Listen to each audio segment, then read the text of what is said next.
July 20ರಂದು Chikkaballapur ತಾಲೂಕಿನ ನಂದಿಗಿರಿಧಾಮದ ಬಳಿ ಇರುವ ಖಾಸಗಿ ಲೇಔಟ್ನಲ್ಲಿ ವಾಕಿಂಗ್ ಮಾಡುತ್ತಿದ್ದ ರಿಯಲ್ ಎಸ್ಟೇಟ್ ಉದ್ಯಮಿ ಹಾಗೂ ಕುಪ್ಪಳ್ಳಿ ಗ್ರಾಮ ಪಂಚಾಯಿತಿ ಮಾಜಿ ಅಧ್ಯಕ್ಷ ನವೀನ್ ಇನ್ನೂರನ್ನ 6 ಜನ ದುಷ್ಕರ್ಮಿಗಳ ತಂಡ ಕಿಡ್ನಾಪ್ ಮಾಡಿತ್ತು.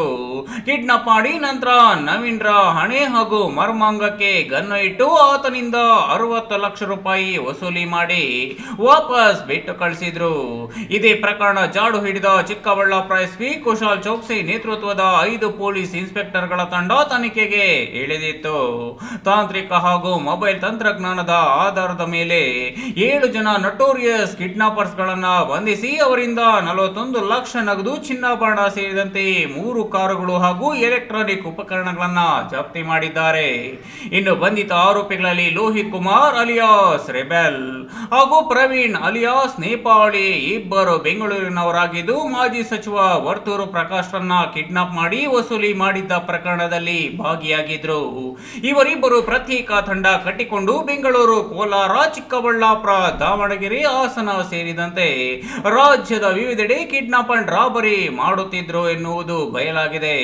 ಇವರಿಗೆ ಚಿಕ್ಕಬಳ್ಳಾಪುರ ನಗರದ ರೌಡಿ ಶೀಟರ್ ಬರ್ಖತುಲ್ಲಾ, ಕೋಲಾರದ ಸಂತೋಷ್, ದಾವಣಗೆರೆಯ ಭರತ್ ಕುಮಾರ್, ಬೆಂಗಳೂರಿನ ಮಾರುತಿ ಪ್ರಸನ್ನ, ಕೋಲಾರದ ವೆಂಕಟೇಶ್, ತಮಿಳುನಾಡಿನ ಮುರುಘಮಲ್ಲಪ್ಪ ಸಾಥ್ ನೀಡಿದ್ರು. ಬಂಧಿತ ಆರೋಪಿಗಳು ವಿವಿಧ ಪ್ರಕರಣಗಳಲ್ಲಿ ಜಾಮೀನು ಪಡೆದು ಜೈಲಿನಿಂದ ಬಂದಿದ್ರು. ಆದ್ರೆ ಮತ್ತೆ ಹಳೆ ಚಾಳಿ ಮುಂದುವರಿಸಿ ಈಗ ಚಿಕ್ಕಬಳ್ಳಾಪುರದಲ್ಲಿ ಇಬ್ಬರು ಉದ್ಯಮಿಗಳನ್ನ ಕಿಡ್ನಾಪ್ ಮಾಡಿ ಪೊಲೀಸರ ಅತಿಥಿಗಳಾಗಿದ್ದಾರೆ. ಮೊನ್ನೆ ಜುಲೈ ಮತ್ತು ಜೂನ್ ತಿಂಗಳಲ್ಲಿ ನಮ್ಮ ಚಿಕ್ಕಬಳ್ಳಾಪುರ ಡಿಸ್ಟಿಕ್ಕಲ್ಲಿ ಚಿಕ್ಕಬಳ್ಳಾಪುರ ರೂರಲ್ ಸ್ಟೇಷನ್ ಮತ್ತು ನಂದಿಗಿರಿಧಾಮ್ ಪೊಲೀಸ್ ಸ್ಟೇಷನಲ್ಲಿ kidnap for ransom case register ಆಗಿದೆ. ಆ ಕೇಸ್ ರಿಪೋರ್ಟ್ ಆದಮೇಲೆ ನಾವು ವಿಕ್ಟಿಮ್ಸಿಂದ ಇಂಟರೋಗೇಷನ್ ಮಾಡಿ ಹೇಗೆ ಥರ ಆಗಿದೆ ಸ್ಪೆಷಲ್ ಟೀಮ್ ಕ್ರಿಯೇಟ್ಸ್ ಮಾಡಿದ್ದೀವಿ. ನಮಗೆ ಗ್ಯಾಂಗ್ ಮೆಂಬರ್ಸ್ ಸಿಕ್ಕಿದೆ. ಗ್ಯಾಂಗ್ ಮೆಂಬರ್ಸಲ್ಲಿ ಟೋಟಲ್ 7 ಜನ ಸಿಕ್ಕಿದೆ. 7 ಜನಗೆ ನಾವು ಅರೆಸ್ಟ್ ಮಾಡಿದ್ದೀವಿ. ಜೊತೆಗೆ ಈಗ 41 ಲ್ಯಾಕ್ಸ್ ರಿಕವರಿ ಆಗಿದೆ. ಆ್ಯಂಡ್ 4 ಗಾಡಿ ನಾವು ಸೀಸ್ ಮಾಡಿದ್ದೀವಿ.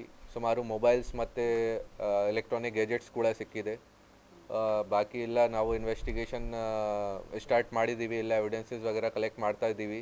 ಇವರು ತುಂಬ ನೊಟೋರಿಯಸ್ ಕ್ರಿಮಿನಲ್ಸ್ ಇದ್ದಾರೆ. ಇವರ ಮೇಲೆ ಬೇರೆ ಬೇರೆ ಸ್ಟೇಷನ್ಸಲ್ಲಿ ಕರ್ನಾಟಕದಲ್ಲಿ, ಆಂಧ್ರ ಪ್ರದೇಶದಲ್ಲಿ ಮತ್ತು ತಮಿಳುನಾಡಲ್ಲಿ ಬೇರೆ ಬೇರೆ ಸ್ಟೇಷನ್ಸಲ್ಲಿ ಇವರ ಮೇಲೆ ಸುಮಾರು ಕೇಸಸ್ ಇದೆ. Kidnapping for ransom, murder cases ವगैरह ಕೂಡ ಇದೆ. ಇವರು 3 ವರ್ಷದಿಂದ ಎಬ್ಸ್ಕಾಂಡಿಂಗ್ ಇದ್ದಾರೆ ಬೇರೆ ಬೇರೆ ಕೇಸಸಲ್ಲಿ. ಅವ್ರದ್ದು ಪ್ರಾಮಿನೆಂಟ್ ಕೇಸಸ್ ವರ್ತೂರು ಪ್ರಕಾಶ್ ಕೇಸಲ್ಲಿ ಅವ್ರದ್ದು ಇನ್ವಾಲ್ವ್ಮೆಂಟ್ ಇದೆ. ಮತ್ತು ವಿಜಯ್ ಕುಮಾರ್ ಆಟೋ ಡ್ರೈವರ್ದು ಕಿಡ್ನ್ಯಾಪ್ ಆ್ಯಂಡ್ ಮರ್ಡರ್ ಕೇಸ್ ಆಗಿದೆ ಬೆಂಗಳೂರಲ್ಲಿ. ಆ ಕೇಸಲ್ಲಿ ಕೂಡ ಅವ್ರದ್ದು ಇನ್ವಾಲ್ವ್ಮೆಂಟ್ ಇದೆ ಗ್ಯಾಂಗ್ ಮೆಂಬರ್ಸ್ದು. ಬಂಧಿತ ಆರೋಪಿಗಳು ಶ್ರೀಮಂತರು, ಉದ್ಯಮಿಗಳನ್ನೇ ಟಾರ್ಗೆಟ್ ಮಾಡಿಕೊಂಡು ಅವರ ಜೊತೆ ವ್ಯವಹಾರ ಮಾಡುವ ರೀತಿಯಲ್ಲಿ ಅವರ ಬಳಿ ಹೋಗಿ ಕಿಡ್ನಾಪ್ ಮಾಡಿ ಹಣ ವಸೂಲಿ ಮಾಡುತ್ತಿದ್ರು. ಇನ್ನು ಮೊಬೈಲ್ ತಂತ್ರಜ್ಞಾನದಲ್ಲಿ ಪರಿಣಿತರಿದ್ದು ಪೊಲೀಸರಿಗೆ ಚಳ್ಳೆ ಹಣ್ಣು ತಿನ್ನಿಸಲು ಲೊಕೇಶನ್ ಟ್ರ್ಯಾಪ್ ಮಾಡುವುದನ್ನ ಕಲಿತಿದ್ರು ಎಂದು ತಿಳಿದು ಬಂದಿದೆ. ಸದ್ಯ ಚಿಕ್ಕಬಳ್ಳಾಪುರ ಪೊಲೀಸರ ವಶದಲ್ಲಿರುವ ಆರೋಪಿಗಳ ವಿಚಾರಣೆ ಮುಂದುವರೆದಿದೆ. ಈ ನ್ಯೂಸ್ ಟಿವಿ ಬ್ಯೂರೋ, ಚಿಕ್ಕಬಳ್ಳಾಪುರ.